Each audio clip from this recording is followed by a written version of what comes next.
I once lived a normal life. I was a groundskeeper at a local cemetery. It wasn't the best job, but hey, it paid the bills. I lived alone in an apartment complex that stood about a mile from the cemetery. I would spend my time writing short stories about my boring life and the days at the cemetery. When I worked, it was usually during the afternoon into twilight hours. I never would have worked at night. That place is creepy as it is, thank you very much. I stayed far away from it during the night. It was always the same routine. Gather my tools and go out to pick up trash and tidy up gravestones until it started to get dark. Then go home and do whatever, nothing special. This routine continued for a year and a half, ever since the day I got the job. Not once did I ever run into anything spooky, like you'd see in a cheesy horror movie. There were never any black cats or curses, and certainly no zombies crawling out of the ground to try to eat my brains. However, there was one day that would change my life forever. The day I saw him, or rather, it. The day I saw the Slenderman. It started off like any other day. I walked to the cemetery, got my tools, and headed out to pick up the trash. But something felt different that day.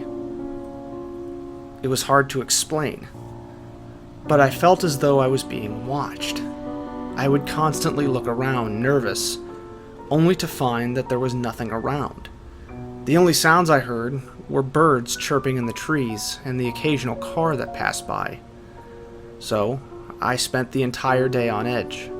Something in the back of my mind telling me that there was something else with me in that cemetery. At the end of my shift, as I headed back to put my tools away for the night, I noticed that the birds were gone, and there were no cars passing by anymore. Everything was eerily quiet. Just then, I saw what appeared to be a man standing about 100 feet from me. From what I could see, he was abnormally tall, and wore a black suit jacket with a white shirt and black tie. Because it was beginning to get dark, I couldn't see his face very well, so I couldn't tell if he was anyone familiar. I called out to him, "Excuse me, sir," but he didn't move. He just stood there like a statue. I began to walk towards him, accidentally dropping my tools along the way. I bent down to pick them up, and when I looked to where the man was, he was gone. There was no sign of him anywhere.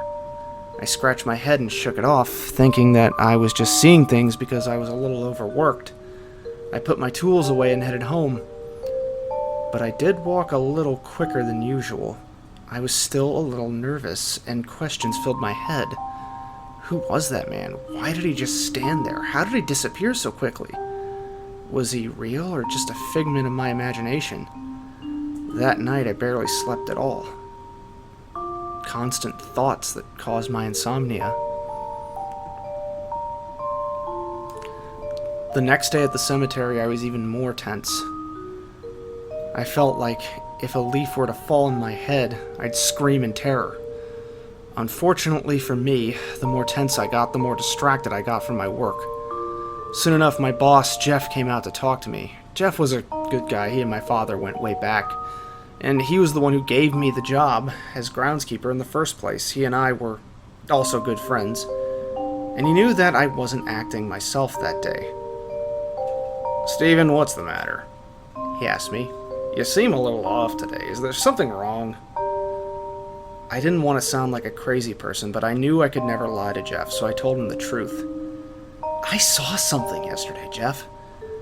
There was a man in a suit that was just standing in the cemetery. He didn't do anything, and then he just disappeared out of nowhere. It kind of freaked me out."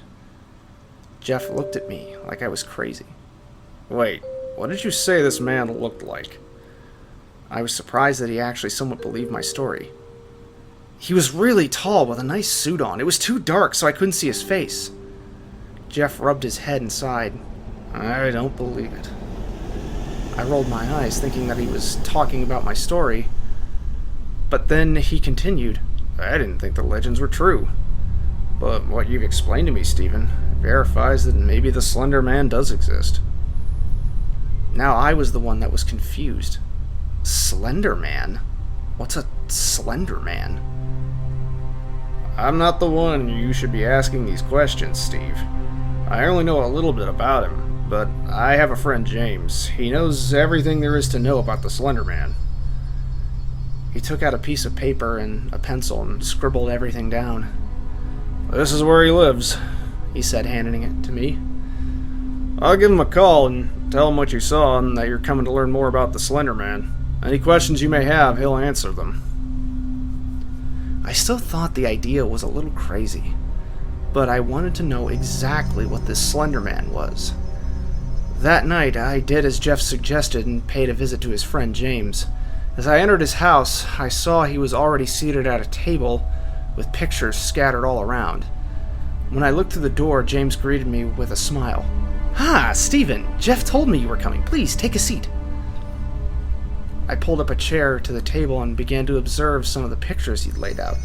"Jeff told me that you think you saw the Slender Man and you want more info on him. Well, you've come to the right place." I nodded and he began to tell me everything he knew. "One thing you should know about the Slender Man, he is not human," James began. "We don't know what he is exactly, but we know for sure he is not human. People who have seen him describe him just as you saw him, but he is sometimes seen with black tentacles from his back. He is a fearsome creature and kills most likely for the fun of it. Now, let me give you a little backstory on the Slender Man. One of the first recorded instances of him was back in the mid-1500s in Germany. A woodcut artist by the name of Hans Freckenberg created a piece that displayed a creature that looks not unlike the Slender Man. It was discovered in Halsburg. Right here, Halsburg Castle in 1883. Here's what it looks like." He slid one of the pictures over to me, one that depicted a knight dueling with a strange humanoid creature with multiple arms and legs. James continued, "Now, Hans Freckenberg was known for his realistic depiction of human anatomy, but as you can see in the work, the character on the right has multiple arms and an oddly shaped face. This work differs greatly from all his other works." I was intrigued at the amount of knowledge that James had, but he wasn't quite finished. He slid another picture over to me. This one showed several children frolicking in a playground, nothing out of the ordinary except for the fact that a man that looked exactly like the one I saw in the cemetery was standing ominously in the background. Looking at that picture caused chills to race down my spine. Now, this here is the first recorded photograph of the Slender Man. You can see him in the background. According to records, every single child in that photograph disappeared shortly after it was taken. I was astonished. I couldn't believe what I was seeing. James then passed me a few more modern-looking pictures. Each one seemed like a normal, everyday nature or family photo, but in the background of all of them, the same tall man could be seen, looming in the shadows. "That's pretty much all you need to know," James concluded. "Any questions?" I shook my head, still trying to wrap my head around why this thing was looking at me the day I saw him. "The Slender Man is a mysterious force, Stephen," James told me. "Nobody knows exactly why he does the things he does, whether he does it for sport or he is a pawn for some higher being, we will never know." Coming to this realization, I knew I had to do something. I decided that the next day I would find the Slender Man and see for myself what kind of monster he was. I figured he was probably still in the vicinity of the cemetery, so I would hopefully find and capture him. "I wouldn't try that if I were you," James warned. "The Slender Man has powers that you wouldn't believe. It's best to let nature take its course, whatever you do. Don't try to approach him if you sight him." I assured James that I would do no such thing and thanked him for all the information as I left. However, I was still content on attempting to end the Slender Man's reign of terror on my mind once and for all. I worked through the next day like it was any other day, but I kept my guard up the whole time, looking for any signs of the Slender Man. There was no sign of him the entire day, but once my shift was over, I put away my tools, except for a flashlight, and headed over to where I saw him standing just a couple of days prior. Like that fateful day, everything was eerily quiet. No birds or cars made any sound. I could sense he was near. I approached the area where I first saw him and sat on one of the gravestones, waiting.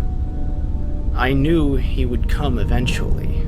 After about 20 minutes, I began to give up hope, until I heard rustling coming from the woods that surrounded the cemetery. It was beginning to get darker, and I got a little nervous. I had never been in that area when it was that dark before. It was almost pitch black now, and I only had the full moon and my flashlight for light. I gathered up some confidence and walked into the woods, my flashlight shining through the darkness. I followed the rustling sound through the woods, and it began to get louder and louder. It grew closer and closer, and my heart began to race. Sweat formed on my brow, and my hands shook as I tried to hold the flashlight steady. "Show yourself!" I ordered as loudly as I could. Suddenly, from out of the brush of the woods came a squirrel.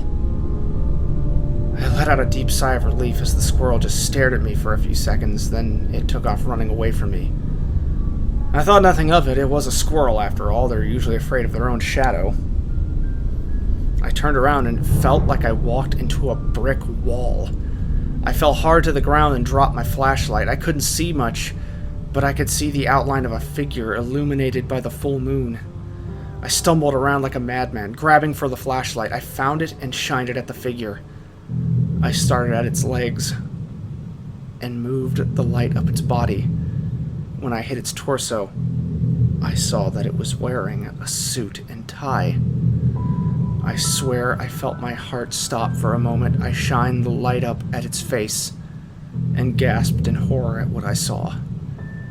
This creature had no face. It looked like an empty canvas, no hair, no face, no nothing. Just a pale white head looking down at me, as if it knew I was there. He must have been at least 9 or 10 feet tall. I stumbled to my feet and felt 2 hands grasp at my neck. I began to panic as my heart raced faster and faster, my breathing getting heavy. The creature pulled me closer and raised me up so my head was level with his. I stared into where his face should have been, and he tilted his head as if he were observing me. I could barely breathe as his grasp grew tighter around my neck. I struggled furiously, and suddenly, several black tentacles emerged from the creature's back. I knew this was the end. I was about to become another victim of the Slenderman. He raised one of his tentacles, and I braced myself for death. However, I then heard a faint bark of dogs and a few men calling my name. The creature turned his head and towards the noise, then back at me. He took the raised tentacle and wrapped it around my forearm. A burning pain shot through my entire arm, and I winced in pain. If that thing's hand hadn't been cutting off my air supply, I would have screamed bloody murder. The pain was unlike anything I had ever experienced before. The creature dropped me to the ground and stood above me for a few seconds. I looked up to it, and I swear he nodded to me before fading into the surrounding darkness. I gasped for breath as the men found me. Jeff was with them. "Stephen, what the hell happened here? We heard you yelling, so we came out to find what was wrong." With little energy I had left, I let out a whisper barely audible. It was the Slender Man. Then everything went black. When I awoke, I found myself in a hospital bed, my neck and forearms still in pain. Once I had regained complete consciousness, I looked down at my forearm and saw that there was a black mark where the Slender Man had wrapped his tentacle around me. I stared at it for a few minutes, trying to contemplate why it had spared my life and left me with just a black mark. Before I had a chance to think anymore, Jeff and James came into my room, Jeff carrying my laptop.